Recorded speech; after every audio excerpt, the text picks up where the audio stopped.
आचार्य जी, आज महिलाओं के ऊपर बात करेंगे और बहुत सारी बात करेंगे। लेकिन सबसे पहले एकदम सीधा सवाल, घर का काम या ऑफिस का काम, दोनों में से क्या ज़्यादा ज़रूरी है? महिलाओं के लिए ना। जी, महिलाओं के लिए। तो आप खुद एक कामकाजी महिला हैं, जी। वर्किंग वूमन हैं, तो आप ही बता दीजिए कि आपके लिए जो आपका ऑफिस का काम है, जो आपका प्रोफेशनल वर्क है, वो क्या अर्थ रखता है, और आपका जो घर का काम है वो आपके लिए क्या अर्थ रखता है। क्योंकि दोनों ही काम करती होंगी, अकेले रहती हैं तो घर का काम भी करती हैं और बाहर का काम तो करती ही हैं। तो दोनों कामों में आप खुद ही क्या अंतर पाती हैं, आप बोल दीजिए, उसके बाद मैं बोलूँगा। दोनों कामों में जो स्पेशली बाहर का काम होता है वो काफ़ी चैलेंजिंग होता है। जो घर का काम होता है वो थोड़ा रिपीटेटिव काम होता है, सेम ही चीज़ें होती हैं जो आपको लगभग रोज़ करनी ही होती हैं। एंड मेंटेनेंस रिलेटेड थोड़ा ज़्यादा वर्क रहता है घर पे। बाहर काम करने में एक तो चैलेंजेस हैं वो रहते ही हैं। और वो जो चैलेंजेस होते हैं वो सिर्फ बॉडी तक लिमिटेड नहीं होते, इंटेलेक्चुअल चैलेंजेस होते हैं, आपका विजडम भी चैलेंज होता है, you have to question yourself again and again. थोड़े हायर ऑर्डर एक तरीके से बाहर के चीज़ें काम होती में हैं बाहर के काम में। तो बाहर के काम में दो तीन बातें बोल दी हैं। एक तो ये कि बाहर के काम में नई चुनौतियाँ होती हैं, जी। रिपीटेटिव नहीं होता, ये नहीं कि दोहरावे और वही काम बार बार बार बार। उसमें आपने कहा कि इंटेलेक्ट आपकी चैलेंज होती है, बुद्धि भी चैलेंज होती है और बोध भी, विजडम भी चैलेंज होता है। ठीक है। और घर का काम कहा बॉडी रिलेटेड होता है, बॉडी रिलेटेड होता है ना, कि कपड़े साफ़ करने हैं, अपने पेट के लिए खाना बनाना है, और जिस जगह पर रहते हो उस जगह को ठीक ठाक रखना है, यही सब है। है जी। तो फिर खुद ही बता दो कि बाहर का काम ज़्यादा महत्व का है, ज़्यादा ऊंचा है, या घर का काम ज़्यादा ऊंचा है आपके लिए। बाहर का काम, मेरे लिए बाहर का तो काम। जैसे आपके लिए बाहर का काम ज़्यादा महत्व का है, वैसे ही सभी महिलाओं के लिए और सभी पुरुषों के लिए भी वो जिसको हम बाहर का काम बोलते हैं वही ज़्यादा महत्व का होता है। तो और इसके हमारे पास ठोस कारण हैं। बाहर के काम में आपको दुनिया से प्रतिस्पर्धा करनी पड़ती है, आप दुनिया देखते हो, आपको दुनिया का अनुभव होता है। आप चार दीवारों के भीतर ही सुरक्षित रहकर काम नहीं करते, है ना। घर में आप चार दीवारों के भीतर आप काम कर रहे हो, आप जो भी कर रहे हो, आप खाना बना रहे हो, कपड़े धो रहे हो, आप घर की साज सज्जा कर रहे हो, एक बहुत सुरक्षित माहौल है घर का। बाहर तमाम तरह की चुनौतियां हैं, अनदेखी चुनौतियां, कुछ नहीं पता, कुछ भी नया हो सकता है। और जब आप चुनौतियों का सामना करते हो तो आपके साथ क्या होता है, आपको इवॉल्व करना पड़ता है, आपको खुद को इवॉल्व चैलेंज करना करना पड़ता है ना। आप बेहतर बनते हो, आप मजबूत बनते हो। लेकिन अगर आप घर की चारदीवारी के भीतर ही कुछ कुछ कुछ कुछ कर रहे हो तो आप में फिर वो मजबूती नहीं आती है। तो अगर हम बाहर के काम को श्रेष्ठ बोल रहे हैं घर के काम से, तो हमारे पास उसके ठोस कारण हैं। दिमाग भी ज़्यादा कहाँ लगाना पड़ता है बाहर के काम में, क्योंकि घर के काम में आप जानते हो कि बुद्धि का बहुत उपयोग नहीं करना पड़ता। मैं ये नहीं कह रहा कि घर के काम में बुद्धि का कोई उपयोग नहीं है, पर कम है, कम है। और घर का काम होता सब देह से ही संबंधित है, तो आपकी चेतना को भी बिल्कुल देह पर ही अटका कर रखता है ना। खाना, बर्तन, बिस्तर, यही सब चीज़ें तो होती हैं जिनको आप घर का काम बोलते हो, सफाई। तो इसलिए जो बाहर का काम है वो घर के काम की तुलना में ऊंचा माना जाता है। और वो खुद ही बता रहे हो कि तुम्हारे लिए भी ऐसा ही है। तो ये चीज़ सभी के लिए ऐसा है। आप किसी भी वर्किंग वूमन से पूछ लो जिसने दोनों तरह के कामों का अनुभव करा हो, आपकी तरह की घर का काम भी करती हैं और बाहर का काम भी करती हैं, वो यही बोलेंगी कि ऊंचा तो बाहर का ही काम है, और मज़ा और चुनौती भी ज़्यादा बाहर के ही काम में, ग्रोथ भी बाहर के ही काम में। ग्रोथ दोनों तरीके की, सिर्फ यही नहीं कि करियर ग्रोथ, इंटरनल ग्रोथ भी, वो भी बाहर के काम में ही ज़्यादा होती है। तो इसलिए जो मुद्दा उठा रहे हो वो मुद्दा बहुत महत्वपूर्ण है कि महिलाएं क्यों भारत में बाहर के कामकाज में नज़र नहीं आती। जो हमारे फॉर्मल वर्क प्लेसेस हैं वो महिलाओं से सुनसान क्यों पड़े हुए हैं और महिलाएं सब घर में ही क्यों काम करती नज़र आती हैं, जब ये बहुत साफ बात है कि घर के काम में उस तरह की आपकी ना आंतरिक प्रगति होती ना भौतिक प्रगति होती जैसी बाहर के काम में होती है। तो बाहर के काम में निश्चित रूप से कुछ श्रेष्ठताएं हैं जो घर के काम में नहीं हैं, लेकिन महिलाएं सारी घर में ही नज़र आ रही हैं। तो ये एक चिंता का और विचार का मुद्दा निश्चित रूप से है। जी। इसी से संबंधित मैं महिलाओं के इशू से ही संबंधित स्पेशली वर्किंग वुमेन के अराउंड मैं कुछ रिसर्च कर रही थी, तो वहाँ पर कुछ आंकड़े मेरे सामने आए थे। वो आंकड़े मैं आपके साथ शेयर करना चाहूँगी।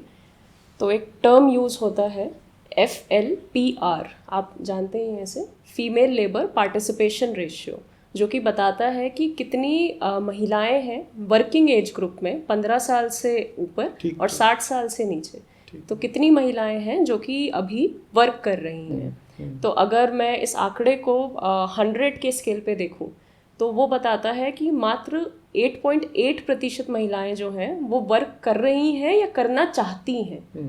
भारत की 90% से ज़्यादा महिलाएं जो हैं वो काम ना तो सीख कर रही हैं ना ही कर रही हैं बाहर, घर में कर रही हैं। तो आप जो बात कह रहे हैं कि जो बाहर का काम है वो एक इम्पॉर्टेंट है, जो मुझे खुद भी महसूस होता है करते हुए, पर जो भारत के आंकड़े हैं, महिलाओं के आंकड़े हैं, हाँ, तो महिलाएं 90% से ज़्यादा काम नहीं कर रही हैं या घर में ही काम कर रही हैं।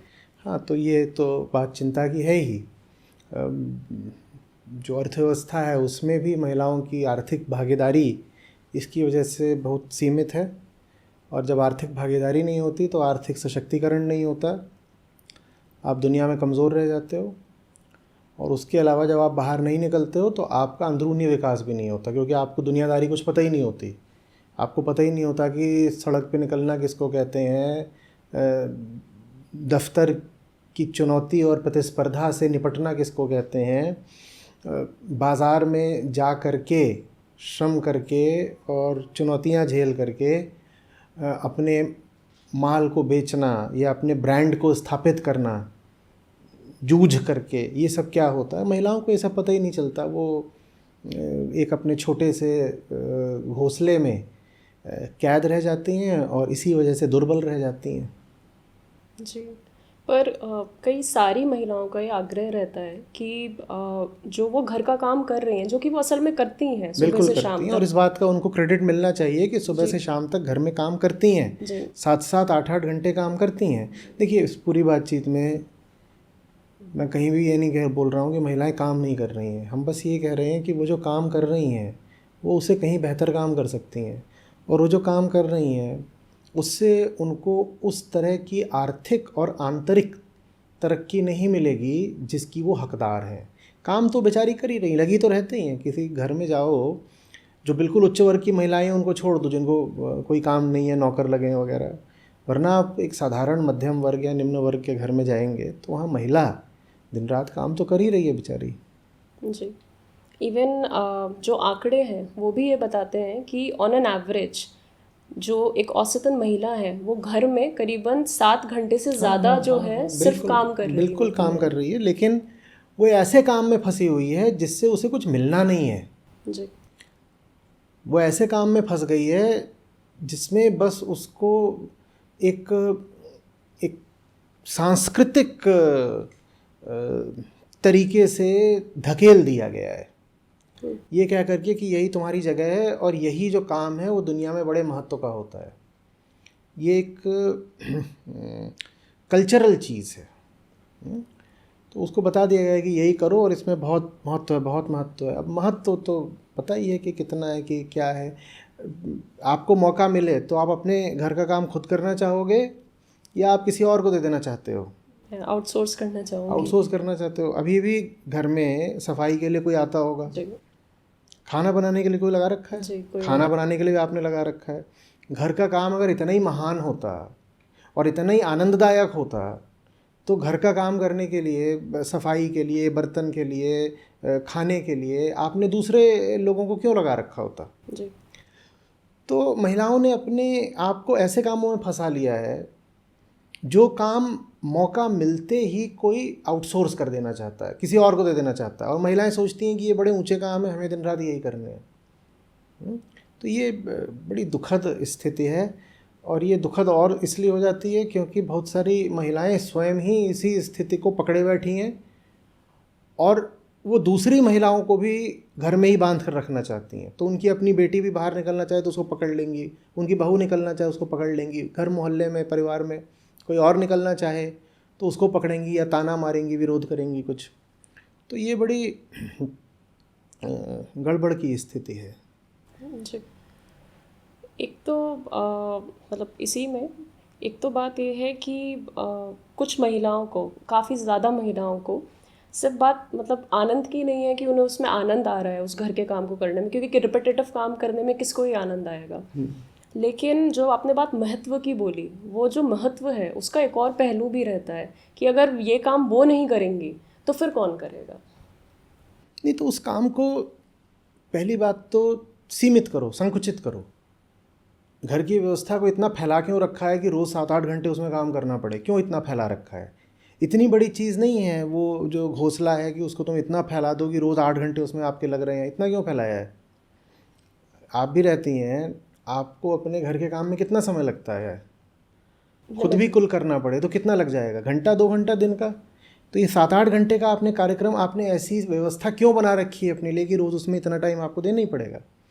दूसरी बात, ये सवाल कि अगर हम नहीं करेंगे तो कौन करेगा, ये सवाल वैसा ही है कि मान लीजिए आप क्लर्क के पद पे काम कर रही हैं कहीं, और आपका चयन हो जाता है आईएएस में, और आप कहें नहीं मैं क्लर्क के पद को नहीं छोड़ूंगी क्योंकि अगर मैंने छोड़ दिया तो क्लर्क का काम कौन करेगा? जी। आप कहें कि क्लर्क का काम भी किसी को तो करना है ना, तो मैं कैसे रिज़ाइन कर सकती हूँ क्लर्क के काम से? अरे भाई, वो काम करने के लिए कोई और आ जाएगा ना, बहुत हैं। आप तो अपने आप को देखिए कि आपको ऊंचा उठना है, और हर व्यक्ति की अपने प्रति यही जिम्मेदारी है कि वो ऊंचा उठे, ऊंचा उठे, ऊंचा उठे। तो ये कोई तर्क नहीं है कि अगर ये काम मैं नहीं करूँगी तो कौन करेगा। ये काम आप नहीं करेंगी तो करने वाले बहुत लोग हैं, और वो भारत में बहुत साधारण पैसों पर वो काम कर देते हैं। भारत तो एक लेबर रिच देश है जहाँ पर अभी भी श्रम बहुत सस्ते में उपलब्ध हो जाता है, तो वो काम तो कोई भी कर देगा। हर आम घर में सफाई के लिए और इन दूसरी चीज़ों के लिए जो डोमेस्टिक काम होते हैं उनके लिए तो बाहर के लोग लगे ही होते हैं। आप उसमें क्यों खट रहे हैं? हाँ, लेकिन ये नहीं होना चाहिए कि आपने घर के सारे काम भी छोड़ दिए और बाहर का भी कुछ नहीं किया और ये करके बस बिस्तर तोड़ दिए। ये होने लगा है। लोग मेरे पास लिख करके भेजते हैं कि आचार्य जी, आपकी बातें सुनने के बाद हमारे घर की महिला हैं, वो घर के काम तो छोड़ चुकी हैं, बाहर का काम उन्हें कोई मिला नहीं, तो कुल मिला करके वो बिस्तर तोड़ा करती हैं। तो मैं वो चीज़ करने को नहीं बोल रहा हूँ। मैं कह रहा हूँ कि आप एक स्तर के काम से ऊपर के स्तर के काम पे जाइए, क्योंकि आपके काम का स्तर ही आपके जीवन का स्तर है। आपके काम का स्तर ही आपकी चेतना का स्तर है। आप किस स्तर के इंसान हो, अच्छे से सुनिएगा, आप किस स्तर के इंसान हो, यही इस बात से निर्धारित हो जाता है कि आप किस स्तर का काम कर रहे हो। जो जिस स्तर का काम कर रहा है वो इंसान उसी स्तर का है। तो अगर आप दिन भर घर में घुस करके वही काम कर रही हैं तो फिर आपका स्तर भी वही रह जाएगा। अच्छा, एक बात बताओ, आप रोटी बनाना तो जानते ही होगे जी। कितने साल पहले सीखा था रोटी बनाना?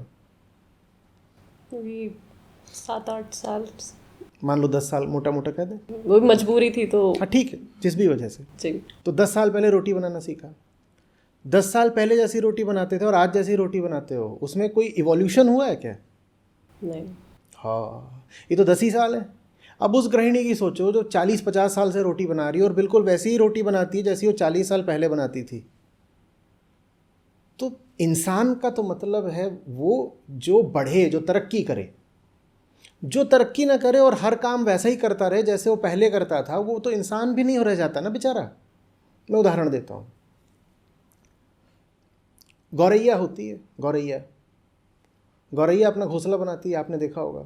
भोजस्थल में भी गौरैया के घोंसले हैं। आज से 1000 साल पहले भी जो गौरैया थी वो घोंसला कैसा बनाती थी? कैसा बनाती थी? जैसे ठीक वैसा ही जैसा आज बना रही है। लेकिन इंसान जैसा घर बनाता था 1000 साल पहले, आज उससे कितना अलग घर बना रहा है। तो गौरैया वो जिसका काम वही रह गया जो 1000 साल पहले था, इसलिए वो इंसान नहीं है बेचारी। इंसान वो जो 1000 साल पहले जैसा घर बनाता था, आज उससे बहुत अलग, बहुत बेहतर घर बना रहा है। तो अगर आप 40 साल पहले जैसी रोटी बनाती थी, आज भी वही रोटी बना रहे हो, तो आप बताओ कि आप बेहतर इंसान कैसे बन पाओगे। लेकिन ये काम घर में ही फंसता है। आप जैसे कपड़े धोते थे 40 साल पहले, आज भी वैसे ही धो रहे हो। झाड़ू पोछा की बात हो गई, या और भी जो घर के आप जिसे बोलते हो घरेलू काम, बच्चे की परवरिश, ये सारे अपना कर्तव्य, ये सारी वही तो चीज़ें हैं जो आप 40 साल पहले कर रहे थे, आप आज भी उसी तरह कर रहे हो। तो इसमें आपकी कोई ग्रोथ कहाँ हुई? आप तो गौरैया बन के रह गए कि जैसा घोंसला तब बनाती थी वैसे ही घोंसला आज बना रहे हो। गौरैया बेचारी कैद। इंसान वो है जो हर साल पिछले साल से कुछ नया, कुछ बेहतर, कुछ ऊंचा करे। यही मानव जन्म का उद्देश्य है, निरंतर प्रगति। इसी को मुक्ति की यात्रा बोलते हैं। आप आज जैसे हो, आपको कल वैसा नहीं रहना चाहिए। और मानव माने महिला भी होता है ना, या मानव माने बस पुरुष ही होता है? तो जैसे पुरुष के लिए ज़रूरी है कि वो हर साल पिछले साल से एक बेहतर व्यक्ति होता जाए, वैसे ही महिला के लिए ज़रूरी है कि वो हर साल पिछले साल से बेहतर व्यक्ति होती जाए। और हमने कहा कि आप किस स्तर के इंसान हो, ये निर्धारित ही किस बात से होता है कि आप किस स्तर का काम कर रहे हो। तो आपका काम अगर प्रगति नहीं कर रहा है तो आप कैसे प्रगति कर रहे हो फिर? ये बताओ ना। वही चूल्हा, वही चौका, वही रोटी, ठीक उसी स्वाद की लौकी की सब्ज़ी, आप वही सब काम करे जा रहे हो। ये क्या है? हाँ, इतना हो सकता है कि पहले आप हाथ से धोते थे, फिर वॉशिंग मशीन आई, फिर ऑटोमेटिक वॉशिंग मशीन आ गई, लेकिन वही कर रहे हो ना, ढाक के 3 पात। तो फिर आपकी प्रगति नहीं हो पाती, आप फंस के रह जाते हो।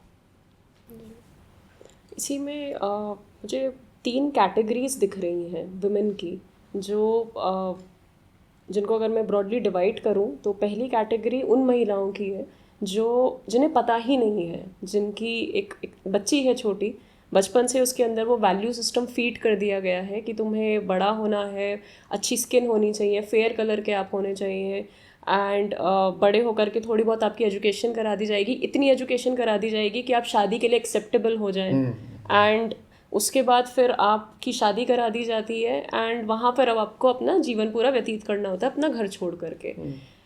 ये जो महिला है जो बचपन से एक इस वैल्यू सिस्टम के साथ बड़ी हो रही है, जिसके सामने जॉब जो है सिर्फ, या फिर अगर वो जॉब करती भी है तो जॉब भी सिर्फ माध्यम होता है उस शादी तक पहुंचने के लिए, और वहाँ पर जा कर के वो थम जाता है, रुक जाता है। गवर्नमेंट की एक स्कीम चलती है, बेटी पढ़ाओ, बेटी बचाओ बेटी पढ़ाओ, पर मुझे कभी कभी उसके आगे मिसिंग एक पॉइंट लगता है कि बेटी को जॉब भी करवाओ।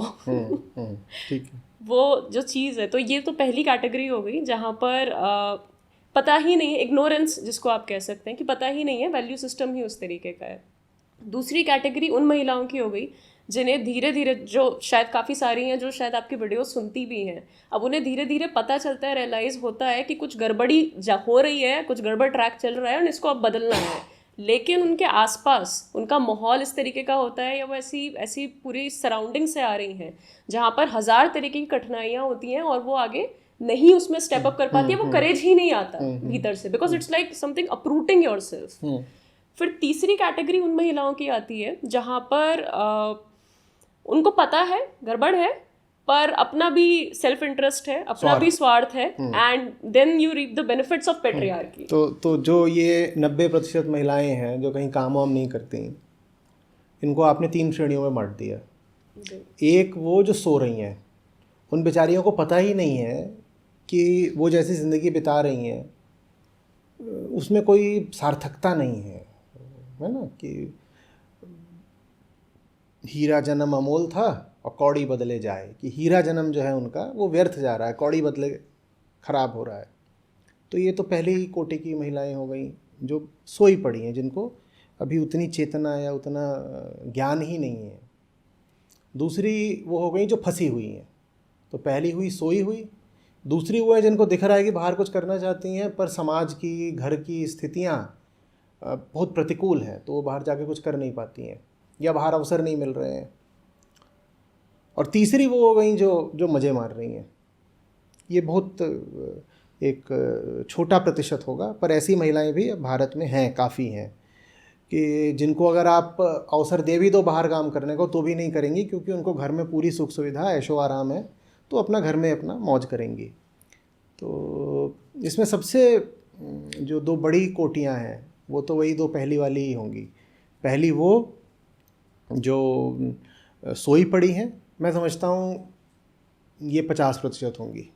10% तो वो हैं जो बाहर काम कर ही रही हैं, फिर 50% या 60% वो होंगी जो सोई हुई हैं।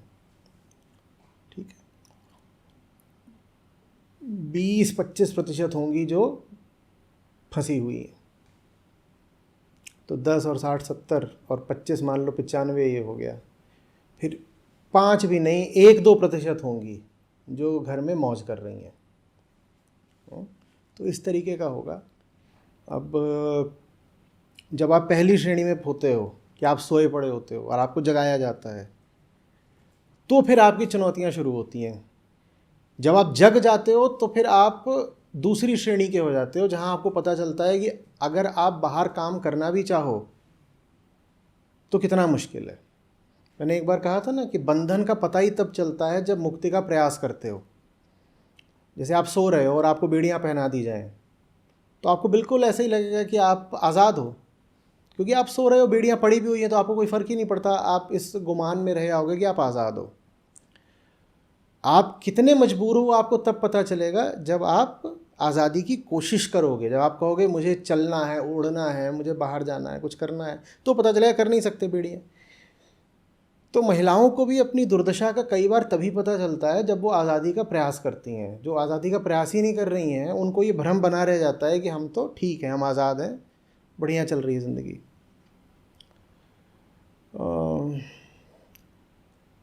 दो तरह की चीज़ें चाहिए,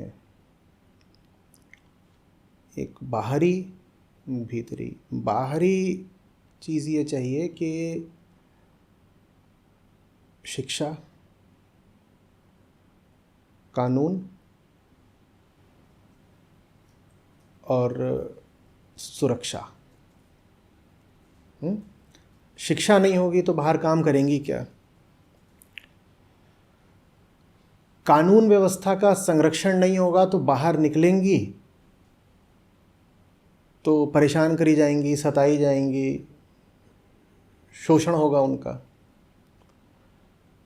और तीसरी चीज़ हमने कही थी सुरक्षा। तीसरी चीज़ हम कह रहे हैं कि सुरक्षा, तो उसमें लॉ एंड ऑर्डर आ जाता है। जब जो दूसरी बात बोली थी उसमें और लॉ एंड ऑर्डर में ये अंतर है कि दूसरी बात में हमने कहा था कि उनकी हितों की रक्षा के लिए सही नीतियां होनी चाहिए, पॉलिसीज़। तो वो वर्क प्लेस पे जा रही हैं तो वहाँ पे विमेन फ्रेंडली पॉलिसीज़ भी होनी चाहिए। और तीसरी चीज़ वही है कि अगर वो बाहर निकल रही है तो कम से कम ये तो ना हो कि सड़क पर निकलते ही वहाँ कोई छेड़ने लग जाएगा, या कि घर से दफ्तर जाना ही अपने आप में एक शारीरिक जोखिम का काम बन जाता है बहुत महिलाओं के लिए। तो वो सब नहीं होना चाहिए। तो बाहर उनको इस प्रकार का कुछ सहारा, सपोर्ट चाहिए होता है कि उनको पहले तो एक सही रूप से शिक्षित करो, उनके लिए सही नीतियां बनाओ, और शहरों गांवों की कानून व्यवस्था ऐसी हो कि महिला के साथ कोई अभद्रता या शोषण न कर सके। ये बात यहाँ तक बिल्कुल ठीक है, लेकिन यहाँ पे आकर के बात रुक जाती है, क्योंकि अक्सर ये तीनों ही तत्व मौजूद होते हैं, या तीन नहीं मौजूद है तो इनमें से कोई दो तो कम से कम मौजूद है, लेकिन उसके बाद भी हम पाते हैं कि महिला बाहर नहीं निकल रही है। तो आपने उसका शैक्षिक सशक्तिकरण कर दिया, आपने उसका नीतिगत सशक्तिकरण कर दिया, आपने उसका आर्थिक सशक्तिकरण भी कर दिया किसी तरीके से। ठीक है, पिताजी ने उसको बहुत सारा पैसा दे दिया, विरासत में दे दिया कि लो तुम्हारे बैंक अकाउंट में इतना डलवा दिया।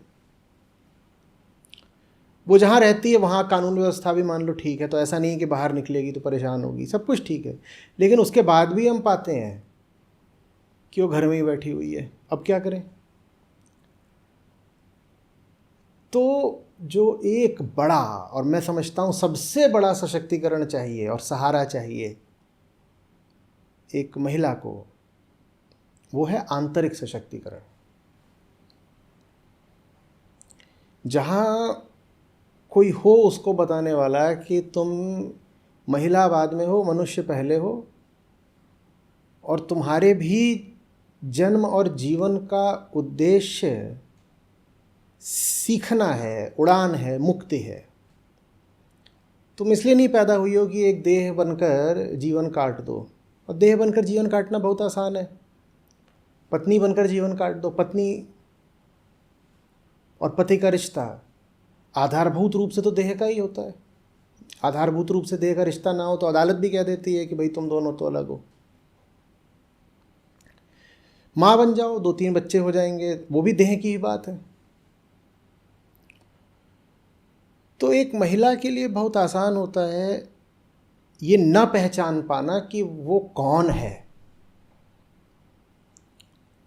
उसके लिए बहुत आसान होता है ये मान लेना प्राकृतिक रूप से कि वो तो देह ही है, क्योंकि पूरा समाज ही उसको देह की तरह ही देखता है ना। पूरी संस्कृति उसको देह की तरह देखती है। पुराने समय से लेकर के आज तक तुम बिल्कुल जो संस्कृति का एकदम पुराना तत्व है उसको पकड़ो, मनुस्मृति, तो वो कहती है कि महिला को पहले पिता पर आश्रित होना चाहिए, फिर पति पर आश्रित होना चाहिए, फिर पुत्र पर आश्रित होना चाहिए, और स्वतंत्र उसको कभी नहीं होना चाहिए। तो देह बना दिया ना, क्योंकि चेतना का तो स्वभाव है स्वतंत्रता, देह ही है जिसको जकड़ के रखा जा सकता है, तो देह बना दिया। और उस समय से लेके आज के समय में आ जाओ तो फिल्मों में देख लो क्या हो रहा है, वहाँ भी महिला को देह ही बना देते हैं। विज्ञापनों में देख लो क्या हो रहा है, टीवी पर देखो, सोशल मीडिया पर देखो, वहाँ भी महिला देह ही है। तो एक लड़की के लिए बहुत आसान होता है अपने आप को देह मान लेना, क्योंकि अतीत से लेकर आज तक उसको देह ही माना जा रहा है। जब मैं आंतरिक सशक्तिकरण की बात कर रहा हूँ तो उसका अर्थ है लड़की को बताना कि तू चेतना है और तेरा पहला काम है सोचना, समझना। ये शरीर की लीपापोती बाद में कर लेना, पुरुषों के लिए आकर्षक बाद में बन लेना। शरीर स्वस्थ रहे इतना काफ़ी है। तुम ध्यान ज्ञान पर दो, तुम कौशल पर ध्यान दो, तुम दुनिया में देखो कि क्या चल रहा है, तमाम तरह के अनुभव लो, घर की चारदीवारी से बाहर निकलो, जगत को जानो, समझो, स्वयं को देखो, अपनी वृत्तियों को पहचानो, जगत के तौर तरीकों को जानो। ये बात उसको बतानी बहुत ज़रूरी है, इसी से उसका आंतरिक सशक्तिकरण होगा। और अगर आंतरिक सशक्तिकरण, इंटरनल एम्पावरमेंट, जिसको आप स्पिरिचुअल एम्पावरमेंट भी बोल सकते हो, अगर वो नहीं हुआ है तो आप उसके पक्ष में कानून बना दो, चाहे आप उसको शिक्षित कर दो और चाहे आप उसको आरक्षण दे दो, रहेगी वो फिर भी परतंत्र ही। आप कर दो ये, जैसे आपने कहा ना कि बेटी बचाओ बेटी पढ़ाओ, बिल्कुल पढ़ लिख लेगी, और पढ़ लिख करके वो क्या बन जाएगी, एक गृहिणी बन जाएगी, माँ बन जाएगी। यही बन गई मैं, पढ़ी लिखी गृहिणी, एक पढ़ी लिखी गृहिणी बन जाएगी वो। और उसका नाम बदल दिया जाएगा, उसको हाउसवाइफ की जगह बस होम मेकर बोल दिया जाएगा, जैसे इस बात से कोई फ़र्क पड़ता हो। हम बिल्कुल भी ये नहीं कह रहे हैं कि गृहिणी के काम में कोई अर्थ नहीं होता है, लेकिन देखिए जो बात सीधी है, सच्ची है, वो स्वीकारनी तो पड़ेगी ना। हाँ, आप एक मैनेजर हो, आप एक सीईओ हो, आप एक सांसद हो, आप एक एथलीट हो, आप एक आर्टिस्ट हो, आप एक राइटर हो, आप एक इंजीनियर हो, आप एक डॉक्टर हो, आप भारत की प्रधानमंत्री हो, आप कुछ भी हो सकती हो, है ना।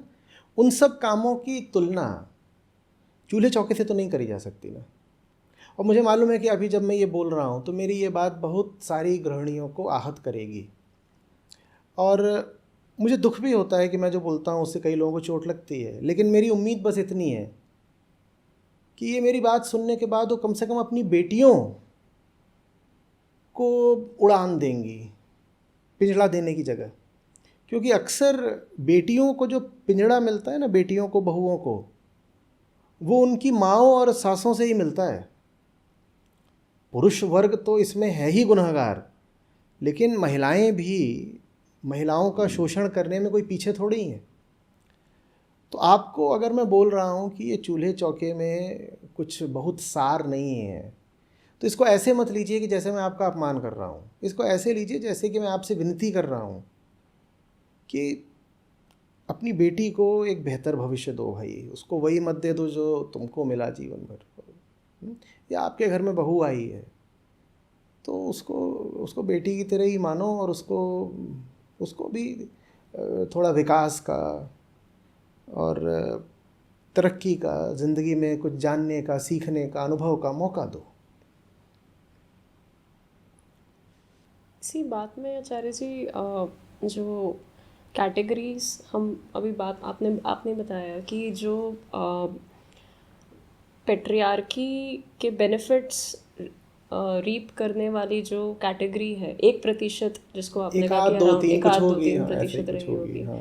पर क्या होता है कि अक्सर जो आपके रोल मॉडल्स होते हैं वो इसी कैटेगरी के होते हैं। वो प्रतिशत बड़ा छोटा है, पर वो आप उनकी बहुत बात कर रही प्रभावित। हैं कि जैसे जो जो घर पे बैठी हैं और जिनके पतिदेव किसी ऊंचे पद पर हैं, जी और वो घर पर बैठकर भी एकदम सेठानी बनी हुई हैं। जी जी कि आप पतिदेव कलेक्टर हैं तो वो घर पे बैठी हुई हैं मिसेस कलेक्टर बन के, और उनके आसपास के पड़ोस के परिवार के सब लोग उनको देख रहे हैं और कह रहे हैं वाह क्या किस्मत पाई है, वाह क्या बात है, वाह क्या बात है। हाँ हाँ हाँ, ऐसी महिलाएं हैं, बहुत कम उनकी संख्या है अभी, लेकिन ऐसी हैं ज़रूर। हाँ जी, संख्या कम है लेकिन उनका जो इन्फ्लुएंस है बाकी महिलाओं के ऊपर, हाँ। एक एक एक मतलब पूरा का पूरा एक एक तरीका, एक तो बहुत सारी लड़कियां जब उनको देखती हैं तो कहती हैं कि काश मैं भी ऐसी किस्मत पाती, काश Exactly. मुझे भी एक बहुत अच्छा दूल्हा मिल जाए। असल बस में ये बात बोली जाती है बचपन से ही महिलाओं को कि जिसकी भी शादी हो जाती है और अगर वैसे मटेरियली अच्छे एक परिवार में होती है तो बात यही कही जाती है इसकी किस्मत बहुत अच्छी है। हाँ, तो बहुत सारी लड़कियां ऐसे सोचने लगती हैं कि मेरी किस्मत इसी में खुल जाएगी कि अच्छा डॉक्टर मिल जाए, आईएएस मिल जाए, या कि कोई अमेरिका का वहाँ पे इंजीनियर बैठा है वो मिल जाए। हाँ, ऐसे सोचने लग जाती हैं। और ये कितनी मतलब छिछोरी बात है ये। क्या कर रही हो? कोई क्यों तुमको अपने घर में बैठा करके ऐशो आराम की ज़िंदगी देगा? सोचो तो सही ना। और जैसे ही सोचोगे तो बड़ा गंदा निष्कर्ष सामने आएगा। आपने ठीक से अपनी शिक्षा पे ध्यान नहीं दिया, आप ज़िंदगी में ऊंचा नहीं उठना चाहती हैं, मेहनत करने का, चुनौतियां स्वयं झेलने का आपका कोई इरादा नहीं है। हो सकता है आपको रूप रंग थोड़ा ठीक मिल गया हो, तो उसके दम पर आप ये चाहती हैं कि आपकी किसी ऊंचे घर में या ऊंची तनख्वाह वाले लड़के से शादी हो जाए, उसकी तनख्वाह अच्छी हो या बिज़नेस अच्छा हो या अमेरिका में बैठा हो, कुछ ऐसा। तो आप ये तो सोचिए ना कि वो अगर आपको ऐश कराएगा तो क्यों कराएगा। और ये कितनी कितनी अपमान की बात है, किसी से इस आधार पर पैसे लेना और ऐश करना उसके घर में बैठ कर के। ये कितनी गंदी बात है।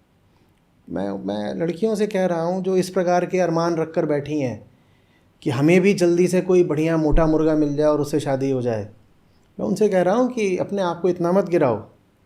इस प्रकार के अरमान रखना, ऐसे इरादे रखना बड़े लानत की बात है। और ये खूब चलता है जी, ये खूब चलता है। लड़कियों के माँ बाप लगे रहते हैं कि भाई ऊंचे घर में रिश्ता चाहिए, ऊंचे घर में रिश्ता चाहिए। जैसे ही यूपीएससी सिविल सर्विसेज की वो लिस्ट आती है। हाँ सिलेक्शन लिस्ट जारी होती है, वो वहाँ से निकाल के कि ये सब लड़के हैं और इनके घरों पे पहुँचो, उनके एड्रेसेस निकलवा लेते हैं वहाँ जाके, उनके घरों पे धावा बोलते हैं कि इससे शादी करनी है। ऊंचा दहेज मोटा देने को तैयार रहते हैं बिल्कुल। और बस इसके लिए जो शब्द है मैं उसको ज़बान पे नहीं लाना चाहता, पर आप समझ ही रहे होगे कि ये सब किस तरीके का काम है कि जहाँ पर आप किसी मोटी आसामी के घर में घुस जाना चाहती हो और फिर जीवन भर आप कह रहे हो कि मुझे वहाँ पर ऐश करनी है। मत करो ऐसा, कृपया मत करो ऐसा। आप की बहुत बेहतर संभावना है। You can do far better than become a rich mains wife. आप बहुत अपने दम पर ऊंचा उठ सकती हैं। वही जो मेरा प्यारा प्रतीक है कि आप स्वयं अपने पंख पसार कर आसमान में उड़ सकती हैं किसी सरकारी ऑफिसर की बीवी बनना या सॉफ्टवेयर मैनेजमेंट, यही सब खोजा जाता है, डॉक्टर। ये करके अपना अपमान मत करिए। इसी में आचार्य जी, जैसे आपने पंख पसारने की बात कही, क्या होता है, मैं कैटेगरी 2 के बारे में बात कर रही हूँ, उन महिलाओं के बारे में जो थोड़ा जो देखती निकलना हैं। चाहती हैं पर जिन्हें जो चुनौतियों से फिर परेशान हो जाती हैं। जी जी जी। तो क्या होता है कि बचपन से परवरिश आपकी इस तरीके की होती है कि वो पर जो है बचपन से ही कतरे जाते हैं लगातार, बार बार, हर एक तरीके से। मैं जैसे थोड़े बहुत उदाहरण आपके साथ शेयर करूंगी। एक लड़का और एक लड़की है, तो उनको कई बार सेम एजुकेशन नहीं दी जाती। लड़के को आप बाहर पढ़ाने के लिए भेज देंगे, लड़की को आप नहीं भेजते हैं बाहर पढ़ाने के लिए। वो पैसा आप बचा करके रखते हैं उसके दहेज के लिए, बजाय कि उसकी एजुकेशन के लिए।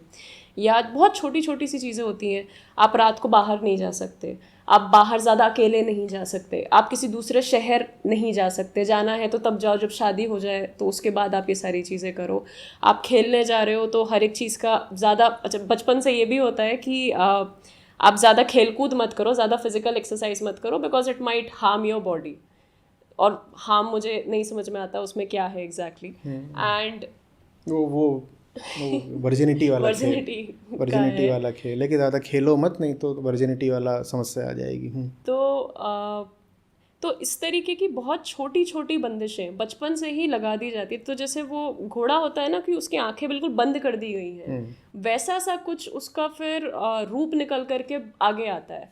फिर वो महिला जब आगे जा करके देखती है कि चीज़ें गड़बड़ चल रही हैं और अब मैं उनको बदलना चाहती हूँ, पर पहले से ही मतलब इतना बैकलॉग है आपका जिसको आप कैरी करके अपने साथ चल रहे हो, कि वो जो एक आंतरिक सशक्तिकरण की हम बात कर रहे हैं वो बहुत ज़्यादा चैलेंजिंग हो जाता है।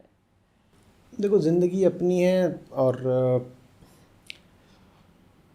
कितनी भी समस्याएं आई हों और अतीत में कितना भी वो बैकलॉग या बोझ रहा हो, उसको हटाना तो पड़ेगा ही, कोई विकल्प नहीं है। हम उसकी बात करके कुछ नहीं पा सकते, उसको तो ऐसे ही देखना पड़ेगा कि हाँ ये है, लेकिन इसे होना नहीं चाहिए, क्योंकि अगर ये रहेगा तो मेरी ज़िंदगी ख़राब करेगा। मेरी ब्रेन वॉशिंग कर दी गई, मेरी एक कल्चरल कंडीशनिंग कर दी गई बचपन से। लेकिन अब मैं बड़ी हो गई हूँ और मैं देख पा रही हूँ कि वो सब जो मुझे बता दिया गया और मुझे जो मूल्य थमा दिए गए वो बहुत काम के नहीं हैं। तो अब मैं शिक्षित हूँ और मैं वयस्क हूँ और मैं मैच्योर हूँ, तो मैं अपने लिए सोच सकती हूँ ना। और अगर मैं अपने लिए सोच सकती हूँ तो मुझे अतीत का बंधक बनकर रहने की, जीने की कोई विवशता नहीं है। ठीक है, मैं कठोर नहीं होना चाहता, मैं बिल्कुल समझ रहा हूँ, मुझे इसमें है सहानुभूति कि लड़कियों के लिए बड़ा मुश्किल होता है, क्योंकि बचपन से ही उनको एक ज़बरदस्त सांस्कृतिक घुट्टी पिला दी गई होती है। और चैलेंज दो तरफा है, भीतर भी है और बाहर समाज में भी है। जी। हाँ ठीक है, तो समाज भी ऐसा है जो उनकी ग्रोथ के अनुकूल नहीं है, और उनके भीतर भी ये बात डाल दी गई है कि तुम्हारा जो नीड़ है, जो घोंसला है, जो नेस्ट है, वही तुम्हारी नियति है। तो ये दो तरफा चैलेंज है, मैं मानता हूँ। बिल्कुल ऐसा सा है कि जैसे आपको ना खुद को किसी एक सॉइल से अपरूट करना हो। हाँ, कि आप बचपन से आपको जो जो बात बताई गई आपको फिर उसको हटाना पड़ेगा और एक नई शुरुआत करनी पड़ेगी। तो करो ना, विकल्प क्या है, विकल्प क्या है? और नई शुरुआत आपको करनी है तो उसमें बिल्कुल हज़ार चुनौतियां हैं, पर कुछ सहारे भी उपलब्ध हैं। ऐसा नहीं कि पूरा ज़माना आपका दुश्मन ही बन के खड़ा है।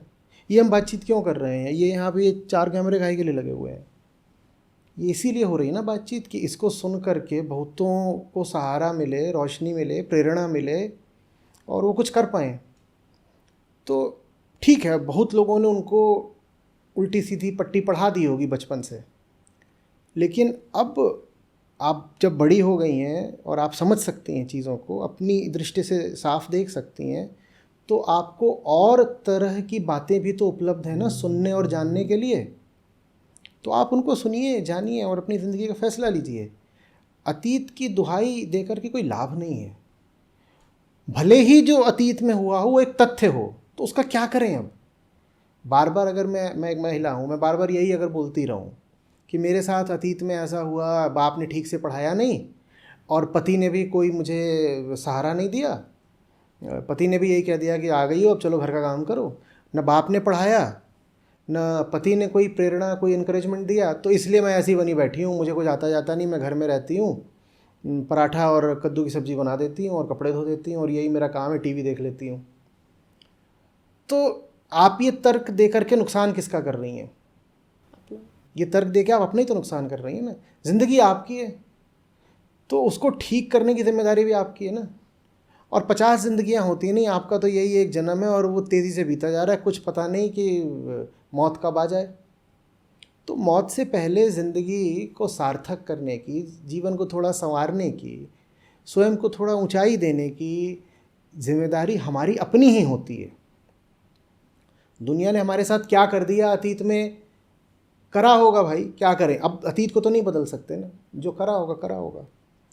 अब आज तो एक नई शुरुआत करें, और नई शुरुआत करोगे तो उसमें चुनौती तो आएगी ही, दर्द होगा, 50 तरह के बंधन पता चलेंगे, कठिनाई आएगी, ताने सुनने पड़ेंगे और अपनी कुछ सुविधाएं छोड़नी पड़ेंगी। इसी सब में तो मज़ा है। चुनौतियों से जूझने में ही तो जीवन में मज़ा है ना। और यही सब करके तो फिर अपनी आंतरिक मांसपेशियां विकसित होती हैं। चुनौती नहीं उठाओगे तो मजबूत कैसे बनोगे? और आपके भीतर कितना दम है ये आपको पता कैसे चलेगा जब तक आप बाहर किसी कठिनाई का सामना नहीं करोगे। कठिनाई का सामना करने से ही अपने भीतर का जो दम है, बल है, वो बाहर आता है। नहीं तो आप यही सोचते रह जाओगे मैं तो कमज़ोर हूँ, मैं तो कमज़ोर हूँ। अबला जीवन, हाय तुम्हारी यही कहानी, आंचल में है दूध और आँखों में पानी। तो भारतीय अबला की तो यही कहानी रही है, अबला अबला। अब वो अपने आप को ही फिर अबला मान लेगी तो अबला अबला ही है। फिर तुम में कितना बल है, अबला नहीं हो तुम में कितना बल है, उसको जागृत करना है तो चुनौतियों से जूझना पड़ेगा। और वो एक दो दिन की बात नहीं होती है, क्योंकि मैं ऐसी महिलाओं को जानता हूँ जो मुझे सुनती हैं या मुझे पढ़ती हैं, और पढ़ने के बाद उनमें जोश जागृत हो जाता है और वो फिर जल्दी से कहती हैं कि हम बाहर निकल करके कुछ करें। और वो बाहर निकलो तो पहल तो उसमें चोट ही मिलती है और असफलता ही मिलती है। तो जब असफलता मिलती है तो कहती हैं हमारे बस का नहीं है, और घर में बैठ जाती हैं। तो चुनौतियों से जूझने में सिर्फ जोश नहीं, धीरज भी चाहिए।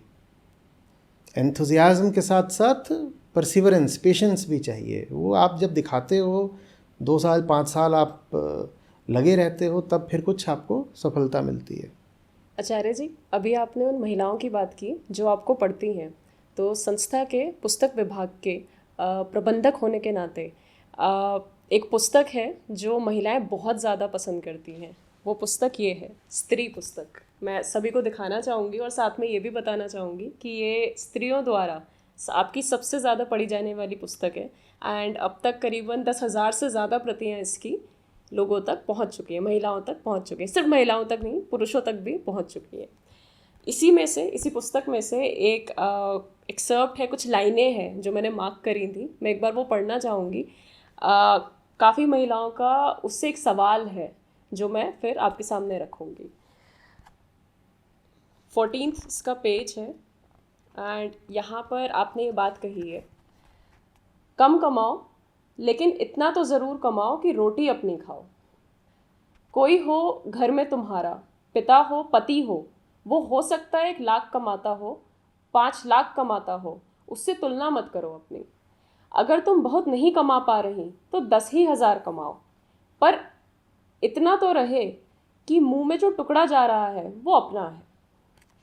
तो इसी से संबंधित सवाल जो आता है वो ये है कि जनरली हमेशा से आपको ये बताया गया है बचपन से कि जब घर में होते हो तो पिता का पैसा आपका होता है, और जब शादी हो जाती है तो पति का पैसा आपका होता है।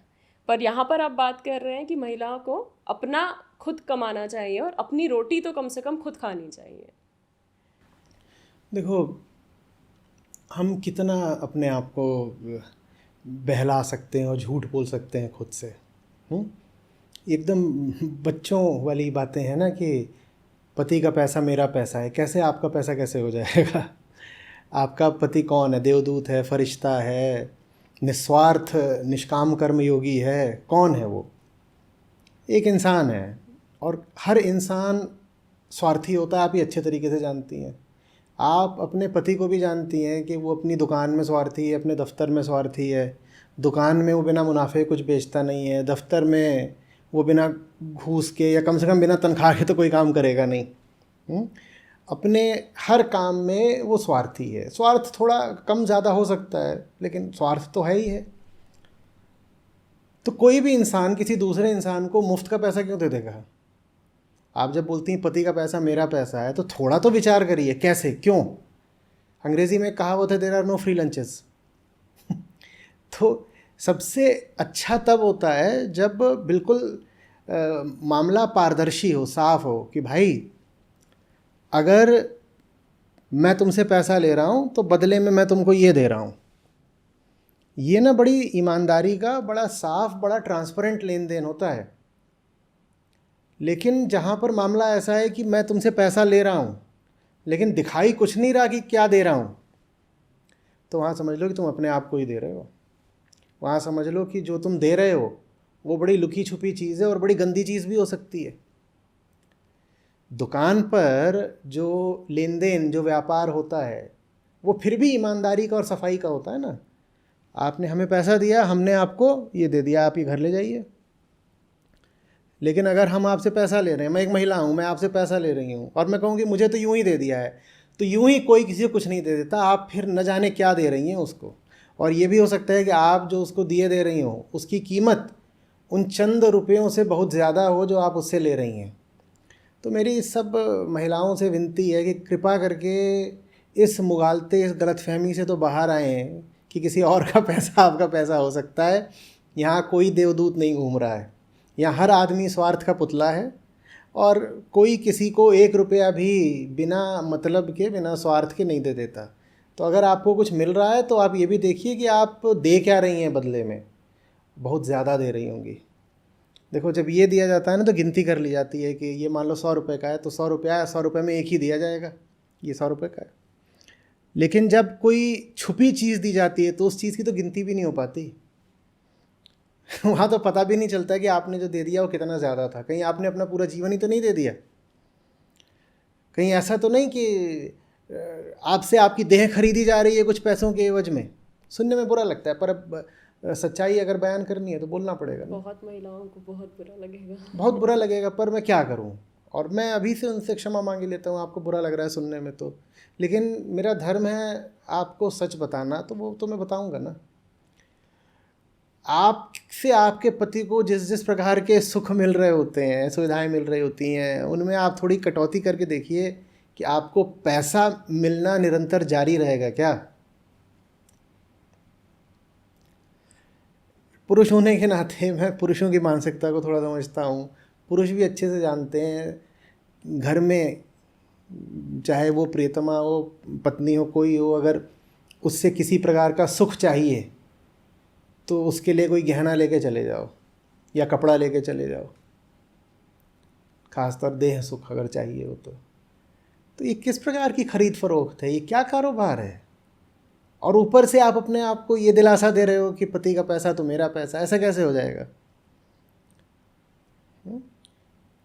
प्रेम बहुत अलग चीज़ होती है। प्रेम में दूसरे को पैसा नहीं दिया जाता, प्रेम में दूसरे को पंख दिए जाते हैं। हाँ, पंख देने के उद्देश्य से अगर पैसे की ज़रूरत हो तो हम दे देंगे। उदाहरण के लिए कि अपनी पत्नी को पढ़ाने लिखाने के लिए ज़रूरी है कि उसकी फ़ीस भरी जाए।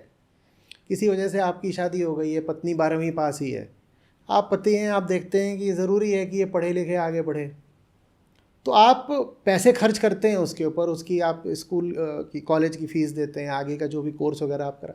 वो अलग बात है कि आपने उस पर वो पैसा लगाया, वो बिल्कुल दूसरी बात है। वो पैसा आपने उस पर लगाया है उसको मुक्ति देने के उद्देश्य से, उसको तरक्की देने के उद्देश्य से। एक तरीके से आगे चल के उसे पैसा किसी और से लेने की ज़रूरत ही ना, आगे उससे पैसा लेने की ज़रूरत ही नहीं पड़ेगी। आपने उसे इस तरह से पैसा दिया है कि अब आगे उससे ज़रूरत नहीं पड़ेगी किसी से पैसा लेने की। लेकिन जब आप घर में पत्नी का खर्च बांध देते हैं और कहते हैं कि इतना पैसा मैं तुझे हर महीने देता हूँ, या कि मेरा तो जितना पैसा है मेरे बैंक में उसको तू अपना ही मान, तो ये बड़ी गड़बड़ बात है। बहुत गड़बड़ बात है, इसके पीछे न जाने क्या चल रहा है और इससे बहुत सावधान रहने की ज़रूरत है। यहाँ पे मैं बिल्कुल नहीं बोल रहा हूँ कि दूसरे पर पैसा मत खर्च करो, मैं यहाँ कह रहा हूँ कि स्वार्थ से सावधान। प्रेम में भी दूसरे पर खर्चा करा जाता है, पर प्रेम में दूसरे पर खर्चा ऐसा करा जाता है कि आगे कभी उसे किसी के सामने हाथ फैलाने की ज़रूरत ना रहे। पर आप घर में अपनी पत्नी को लेके आते हैं और आप 25 की थी वो जब लेके आए थे और अब वो 55 की हो रही है और अभी भी आपको ही ज़रूरत पड़ती है उसको पैसा देने की, तो ये आपने क्या कर डाला। तो यहाँ जिम्मेदारी एक तो सबसे पहले तो महिलाओं की ही है, क्योंकि बिल्कुल। बात उनकी है, आत्मसम्मान अपनी की बात है। है, ये अपनी गरिमा की बात है, जी ये अपनी डिग्निटी की बात है ना, कि मैं ऐसे कैसे पैसे लिए चली जाऊंगी भाई। तुम्हारी मेरी उम्र लगभग एक बराबर है, पति पत्नी की उम्र एक जैसी ही होती है। शिक्षित भी हूँ मैं, आजकल महिलाएं ज़्यादा शिक्षित भी हैं, और फिर भी मैं तुमसे पैसा लेती रहूँगी, ये तो भिखारी वाली हालत हो गई। और फिर कहीं नहीं मैं घर का काम करती हूँ, तो आप भी जानती हैं कि उस घर के काम का मूल्य क्या है, और आप पैसा कितना ले रही हैं और घर के काम का मूल्य क्या है, तो आप भी जानती हैं कि वो जो पैसा मिल रहा है घर के काम का तो नहीं मिल रहा है। मत करिए ये सब। जी। तो एक तरफ तो जो जिम्मेदारी है वो महिलाओं की ही है, क्योंकि वो उनकी अपनी ही बात है, अपना ही जीवन है।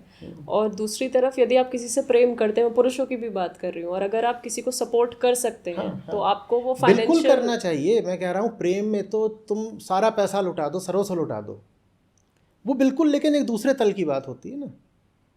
लोगों को लगता है मैं ये सब बातें कर रहा हूँ, कहते हैं अरे इससे परिवार टूट जाएगा। मैं परिवार को तोड़ने की नहीं, प्रेम को बढ़ाने की बात कर रहा हूँ। और कैसा परिवार है आपका जो सच्चाई की दस्तक पर ही टूट जाता है, कि आपने परिवार बना रखा है, घर खड़ा कर रखा है, और सच्चाई आकर के ऐसे करती है ठक ठक ठक, खोलो ज़रा, और आपका पूरा घर कांपने लगता है, गिर जाता है। कैसा आपका परिवार है। मैं कह रहा हूँ परिवार हो और उसकी बुनियाद प्रेम हो। प्रेम आवश्यक है ना, सत्य आवश्यक है, उस पर परिवार आपका खड़ा हो। तो मैं परिवार थोड़े ही खराब कर रहा हूँ, मैं प्रेम लाना चाह रहा हूँ। वो बहुत एक ज़रूरी चीज़ है। फिर एक जो सशक्त माँ होगी, भीतरी तौर पे भी और बाहरी तौर पे भी, उसका जो रिश्ता अपने पति के साथ होगा या अपने बच्चे के साथ होगा, वो बिल्कुल अलग होगा उस बिल्कुल महिला अलग होगा। के कंपैरिजन में। बिल्कुल, जो आश्रित रही है। जी बिल्कुल। देखो, आप एक पूर्ण इंसान ही नहीं बन पाए तो आप एक अच्छी माँ क्या बनोगे।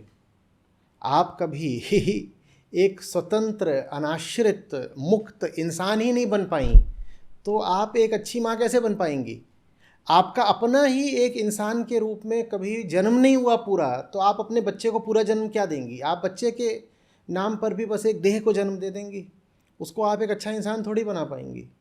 बच्चे को आप एक मुक्त, स्वतंत्र और पूरे तरीके से पुष्पित, पल्लवित, विकसित व्यक्तित्व तो बना पाओ, इसके लिए पहले आपको तो एक स्वतंत्र और विकसित व्यक्तित्व तो होना पड़ेगा ना। और वो विकसित व्यक्तित्व तो आश्रित रहकर नहीं बन सकता। इसी में आचार्य जी, थोड़ा सा इससे अलग सवाल है कि जो महिलाएं काम करती हैं और उसमें भी जो आंकड़े हैं कि मैनेजरियल पोजीशंस पे जितनी वुमेन वर्क करती हैं, वो एक बार और दोबारा रीचेक हो जाएगा, पर करीबन 20% के आसपास है जो उतनी ही महिलाएं हैं कि 100 में से मात्र 80 जो हैं वो मैनेजर्स मेन होते हैं, और बाकी जो 20% हैं वो मात्र महिलाएं होती हैं। इतने भी हैं, मुझे इस पे भी ताज्जुब है, शायद इससे कमी होंगी। जी। तो ज़्यादातर जो जॉब्स होती हैं जो महिलाएं कर भी रही होती हैं, क्योंकि एक पूरा प्रेशर होता है कि जैसे ही आप कॉलेज अपना कंप्लीट करते हो, एजुकेशन कंप्लीट करते हैं, क्योंकि एक ब्रैकेट बना दिया है कि भाई इस उम्र की लड़की अच्छी होती है शादी के लिए। तो आप 21 से 25 साल की स्पेशली जो उम्र होती है, जैसे ही आपका कॉलेज कंप्लीट हुआ, मे बी आपने एक 8 साल जॉब करी और उसके बाद तुरंत आपको वहाँ पर शादी आपकी करा दी जाती है, आप खुद ही कर लेते हैं।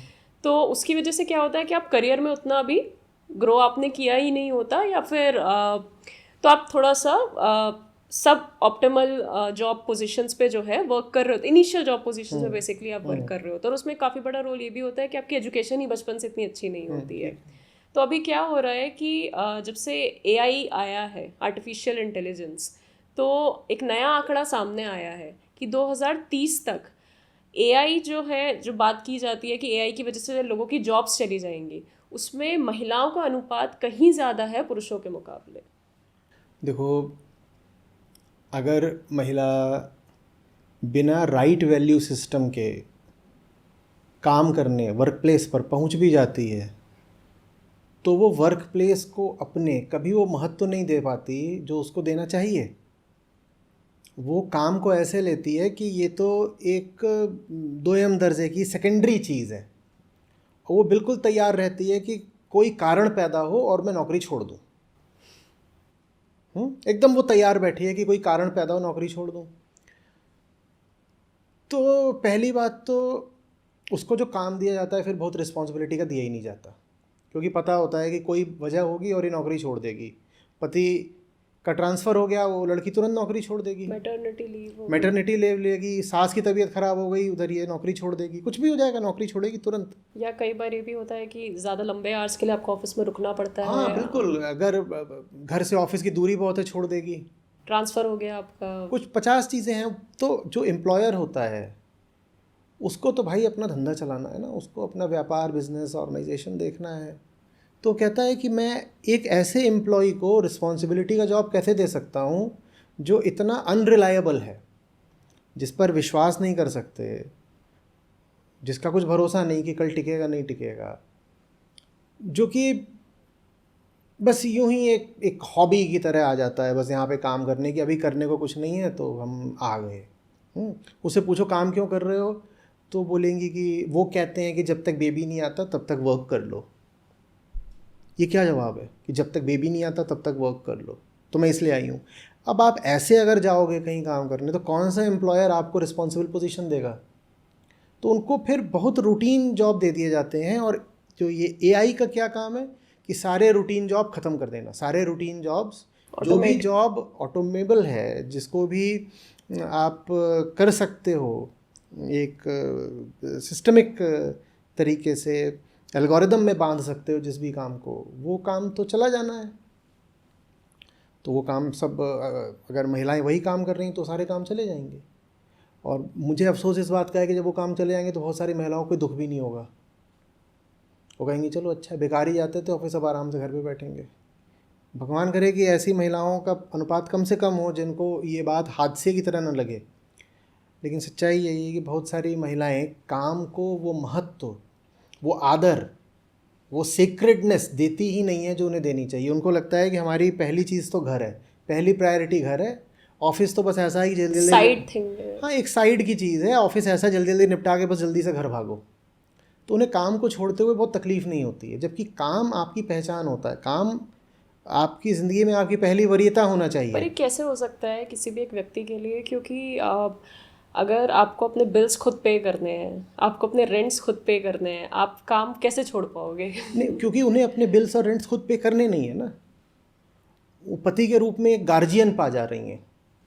और यही चीज़ उनको पैट्रियार्की ने, जो ये पितृसत्तात्मक व्यवस्था है, उसने सिखाई है कि पति तुम्हारा स्वामी है, स्वामी। तो वो आपका एक तरह से डी फैक्टो अभिभावक, गार्जियन बन गया है, वो उसकी गोद में जाके बैठी हुई हैं, जो कि कितनी अपमान की बात है। होना नहीं चाहिए ऐसा, पर दुर्भाग्य से ऐसा है। तो अगर नौकरी छूट भी गई तो क्या हुआ, कोई बात नहीं। नौकरी को कितना महत्व देना है, बहुत कम। ऐसी नौकरी लो जो बिल्कुल समय से बंधी हुई हो, 5 बजे जहाँ पे छोड़ देते हो और वहाँ भी बाहर खड़ी रहती हो, ऑफिस की ही कैब या बस जो कि सीधे घर में उतार देगी, तो बिल्कुल 5:30 बजते बजते हम घर भी आ जाएंगे। वो ऑफिस से आए इससे पहले मैं घर आ जाती हूँ और मैं सारी तैयारी कर देती हूँ, चाय बना देती हूँ। ये क्या है?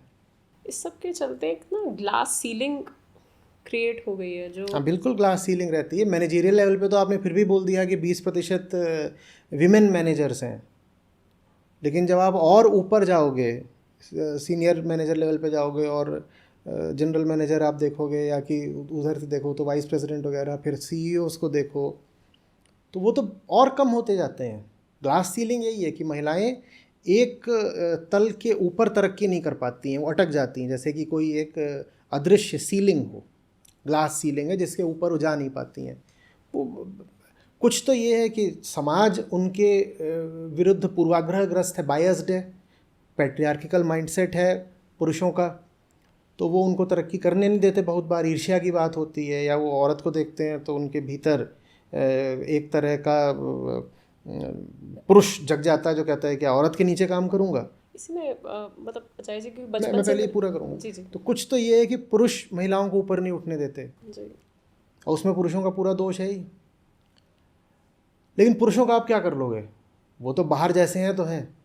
आपको तो ये देखना है ना कि आपके भीतर ऐसा क्या है जो आपको ऊपर नहीं उठने देता, क्योंकि दुनिया की समस्याओं को झेलना तो आपको अपने दम पर है। अब पुरुषों की जैसी ही मानसिकता है वो पुरुष जाने, उनको मुबारक हो। लेकिन अगर मैं ऐसी हूँ कि मैं वर्क प्लेस पर जिम्मेदारी, रिस्पॉन्सिबिलिटी लेने लायक ही नहीं हूँ, मैं लेना ही नहीं चाहती, मैं खुद चाहती हूँ कि मुझे कोई हल्का सस्ता काम दे दो ताकि उसे निपटा के मैं जल्दी से घर भाग जाऊँ, तो फिर मेरी कोई तरक्की नहीं होगी, वो ग्लास सीलिंग तो रहेगी ही रहेगी। जी। हाँ बताइए क्या क्या। इसी में मतलब बचपन से स्पेशली ये बिजनेस फैमिलीज़ में बहुत ज़्यादा होता है, ये बात कही जाती है कि जो महिलाएं हैं उन्हीं घरों की, ये बोला जाता है इस तरीके से कि उन्हीं घरों की महिलाएं जो हैं बाहर काम करने जाती हैं जिनको इकोनॉमिक प्रॉब्लम होती है। जो समृद्ध घर की महिलाएं हैं वो तो घर में ही ये रहती कितना हैं। बेकार किस्म का विचार है कि अगर आप बाहर काम कर रही हो तो इसका मतलब ये है कि आपका परिवार गरीब होगा और पति की आय से काम नहीं चलता तो इसलिए बीवी को भी काम करना पड़ता है। कितना बेकार विचार है। ये जो पूरा विचार है इसके पीछे जो मान्यता है वो समझिए। उसके पीछे मान्यता ये है कि काम मजबूरी होता है, तो अगर किसी को मुफ्त में घर बैठे मिल रहा है तो वो काम क्यों करे। इसके पीछे मान्यता ये है कि पुरुष भी इसीलिए काम करता है क्योंकि वो मजबूर है। उस पुरुष की भी अगर लॉटरी लग जाए किसी वजह से तो वो भी काम ना करे। इसमें समस्या ये नहीं है कि ये विचार महिलाओं के प्रति विषय लाया है, इसमें ज़्यादा बड़ी समस्या है। इसमें ज़्यादा बड़ी समस्या ये है कि इस विचार में मनुष्य मात्र के प्रति कोई समझ नहीं है। आप जान ही नहीं रहे हो कि हम कौन हैं और हमारा कर्म से क्या रिश्ता होता है। उसकी बहुत बड़ी वजह यह है कि हमारा कोई आध्यात्मिक आज तक शिक्षण हुआ नहीं है।